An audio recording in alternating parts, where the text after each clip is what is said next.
Welcome to learn accounts. आज हम बात करेंगे अकाउंटिंग इक्वेशन के बारे में। ये क्या होती है और ये कैसे वर्क करती है। तो अकाउंटिंग इक्वेशन बोलती है assets equal to capital plus liabilities, यानी बिजनेस में जितनी भी एसेट्स होगी वह हमेशा कैपिटल और लायबिलिटीज के इक्वल होगी। तो एसेट्स क्या होती है? एसेट्स बिजनेस में जो भी बिजनेस की प्रॉपर्टी है उसको बोलते हैं हम एसेट्स।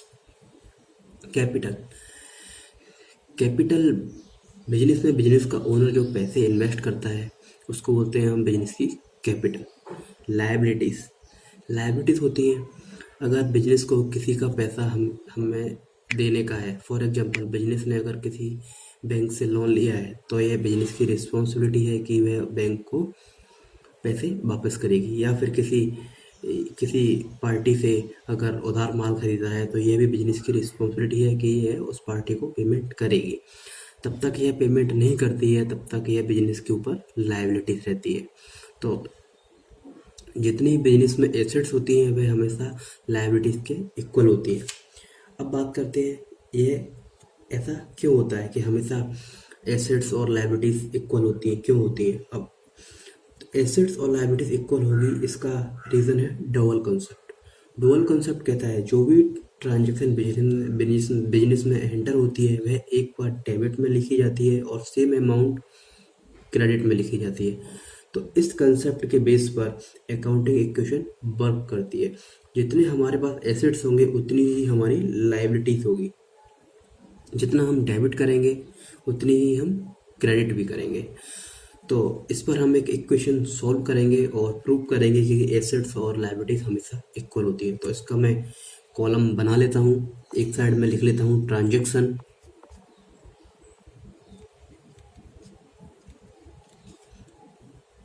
एक साइड मैंने ट्रांजैक्शन लिख लिया। तो इधर हम लिखेंगे क्या ट्रांजैक्शन हुआ है, और इधर जो भी हमारा ऐड होता जाएगा तो हम इधर वो ऐड करेंगे। तो हमारी जो पहली ट्रांजैक्शन है वह है started business with cash. Cash से बिजनेस स्टार्ट किया है।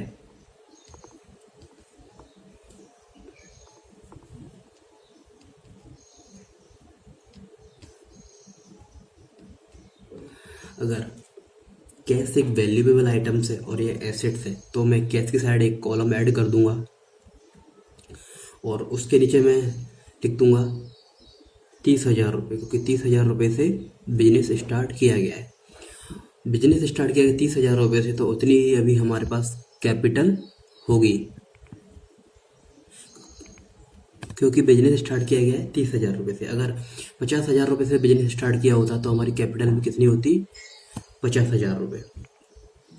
उसके बाद नेक्स्ट इक्वेशन है गुड्स परचेस्ड ऑन क्रेडिट। तो इधर मैं ट्रांजैक्शन में लिख देता हूँ गुड्स परचेस्ड ऑन क्रेडिट, यानी उधार माल खरीदा है। अगर उधार माल खरीदा है तो हमारे पास एक एसेट्स बढ़ जाएगी, यानी हमारे पास स्टॉक बढ़ जाएगा, क्योंकि हमने माल परचेस किया है। और कितने का माल परचेस किया है हमने? 10,000 रुपये का। तो 10,000 रुपये से हमारा स्टॉक ऐड हो जाएगा। जितनी भी हम बिजनेस में एसेट्स खरीदते जाते हैं तो वह हमारी एक एक करके एसेट्स बढ़ती जाती है, और लेकिन हमारे पास लायबिलिटीज भी बढ़ जाएगी क्योंकि हमने पैसा अभी दिया नहीं है। तो हमारे पास ये क्रेडिटर्स बढ़ गए इतने। अगर हम माल के बदले में कैश दे देते हैं उनको तो हमारे पास 10,000 रुपये से कैश इधर से कम हो जाता, लेकिन अभी हमने उनको कैश दिया नहीं है, हमने उधार माल खरीदा है, तो हमारे 10,000 रुपये के क्रेडिटर्स बढ़ गए।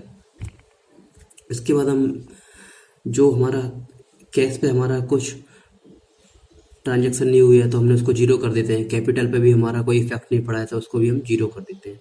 इसके बाद हमारी न्यू इक्वेशन क्या होती है तो हम एक बार देख लेते हैं कि टोटल करके कि कितनी हमारे पास कैश बढ़ गया, कितना हमारे पास स्टॉक बढ़ गया। तो जो न्यू इक्वेशन है हमारे पास,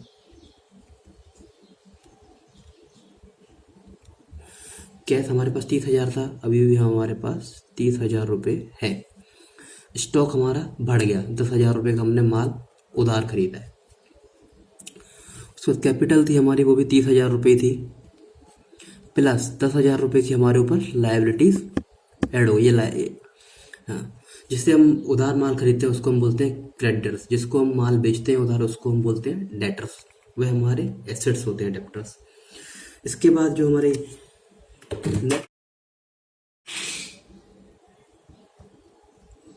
वह है परचेस्ड फर्नीचर। अब हमने फर्नीचर परचेज किया है कैश में, तो इधर मैं ट्रांजेक्शन में लिख देता हूँ परचेज फर्नीचर कैश। तो जो फर्नीचर हमने कैश में परचेज किया है वह है 5,000 रुपये का। तो फर्नीचर भी हमारी एक एसेट्स होती है, तो इधर हमारी एक एसेट्स और बढ़ जाएगी, तो हम एक कॉलम और ऐड कर देंगे फर्नीचर के नाम पे, और फर्नीचर के नीचे हम लिख देंगे 5,000 रुपये का हमने फर्नीचर खरीदा। लेकिन हमने खरीदा कैसे, ये कैश में, तो 5,000 रुपये हमारे कैश में से हम इसको कम कर देंगे क्योंकि हमने कैश दिया ना उसको 5,000 रुपये। और कैपिटल पे हमारा कोई अंतर नहीं हुआ तो कैपिटल हम 0 कर देंगे, और क्रेडिटर्स में भी हमारा कुछ नहीं तो हम इसके नीचे भी 0 कर देंगे, और स्टॉक पे भी हमारा कुछ अंतर नहीं हुआ है इस ट्रांजेक्शन में तो उसको भी जगह हम 0 कर देंगे। उसके बाद फिर से हम अपनी न्यू इक्वेशन बनाएंगे।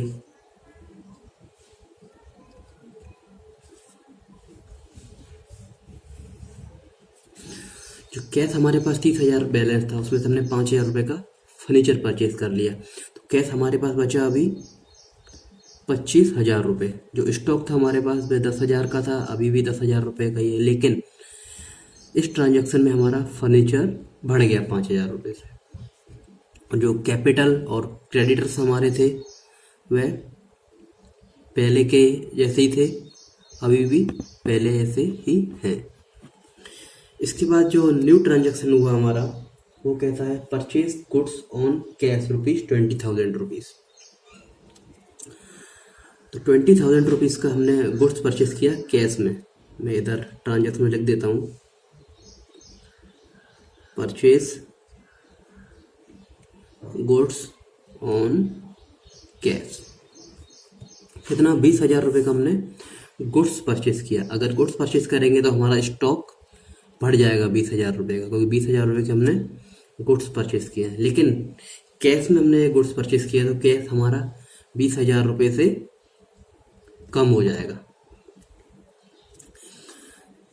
उसके बाद फर्नीचर में हमारा कोई अंतर नहीं हुआ तो हम उसकी जगह 0 कर देते हैं, और कैपिटल में भी हमारा कुछ अंतर नहीं हुआ तो 0, और क्रेडिटर्स में भी हमारा कुछ अंतर नहीं हुआ तो हम उसकी जगह भी 0 कर देते हैं।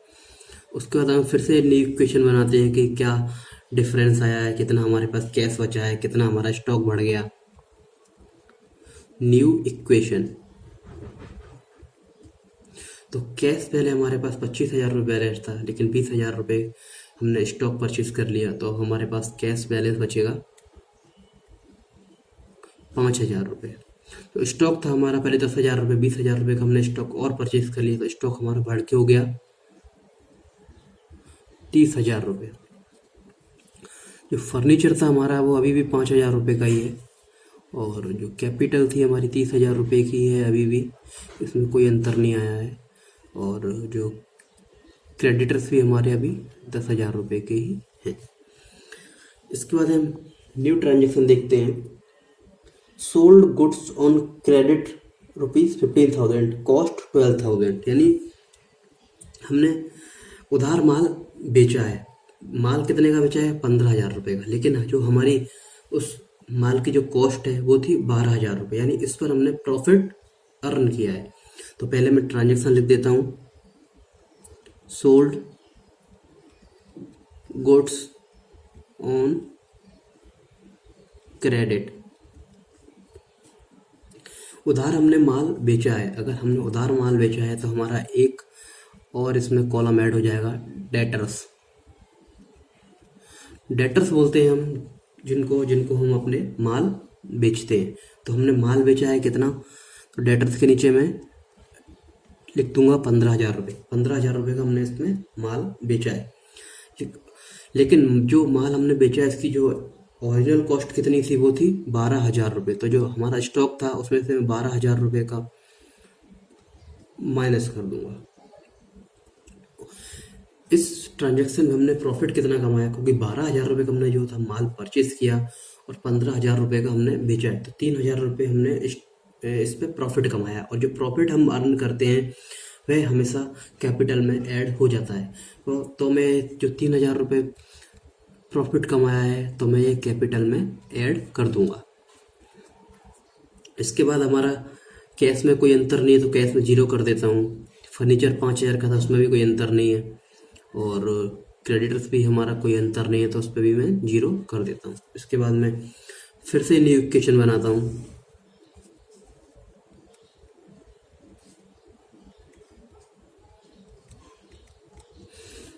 कैश था हमारा 5,000 रुपये से बैलेंस था, अभी 5,000 रुपये से बैलेंस है।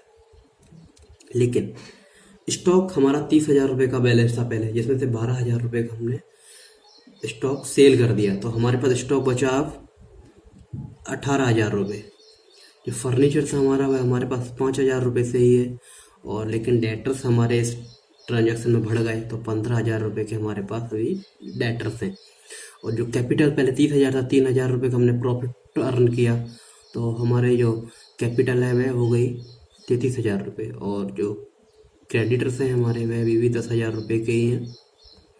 तो ये हमारी न्यू इक्वेशन बनी। इसके बाद हम देखते हैं न्यू ट्रांजैक्शन। न्यू ट्रांजैक्शन क्या है? Paid to creditors ₹4,000। तो इधर मैं लिख देता हूँ पेड टू क्रेडिटर्स। 4,000 रुपये हमने क्रेडिटर्स को पेड कर दिए। हमें उनको पेड कितना करना था? 10,000 रुपये, लेकिन हमने उसमें से हमने 4,000 रुपये उसको पेड कर दिए। तो 4,000 रुपये मैं क्रेडिटर्स में से माइनस कर दूंगा। उसको दिया क्या है हमने? कैश हमारे पास 5,000 से बैलेंस था, तो उसमें से 4,000 रुपये हमने क्रेडिटर्स को दे दिया, तो उसके अंदर मैंने माइनस का साइन लगा दिया। तो स्टॉक में इस ट्रांजैक्शन में हमारा कोई अंतर नहीं आया, फर्नीचर में हमारा कोई अंतर नहीं आया, और डेटर्स में हमारा कोई अंतर नहीं आया, और कैपिटल में भी हमारा कोई अंतर इसमें नहीं आया है। इसके बाद मैं फिर से न्यू इक्वेशन ऐड करूंगा।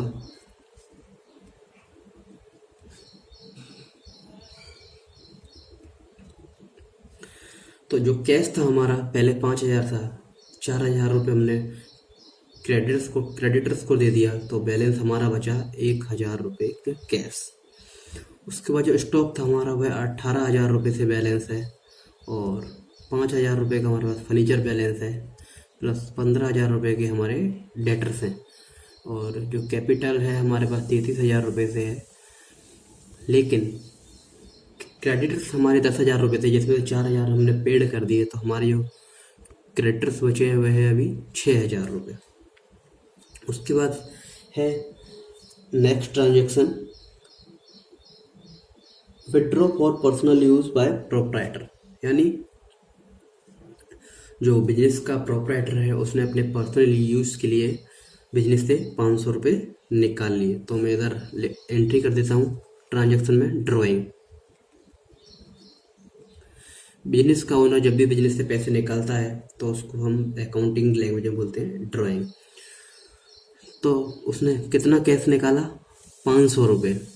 तो 500 रुपये मैंने कैश में से कम कर दिया, और कैपिटल भी 500 रुपये से कम हो जाएगी, क्योंकि बिजनेस में अगर बिजनेस का प्रोप्राइटर अगर पैसे डालता है तो उसकी कैपिटल बढ़ती है, और बिजनेस से अगर वह पैसा निकाल लेता है तो कैपिटल कम हो जाती है। तो इसलिए कैपिटल भी उसकी 500 रुपये से कम हो जाएगी। इसके बाद स्टॉक पे कोई अंतर नहीं आया, फर्नीचर भी हमारा पहले जैसा ही है, डेप्टर्स भी हमारे पहले जैसे ही है, और क्रेडिटर्स भी हमारे पहले जैसे ही है।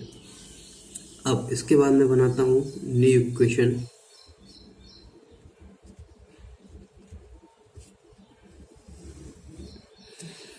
जो कैश था हमारा वह पहले 1,000 रुपये था, 500 रुपये ड्राइंग में चला गया हमारा, तो कैश बचा हमारे पास 500 रुपये।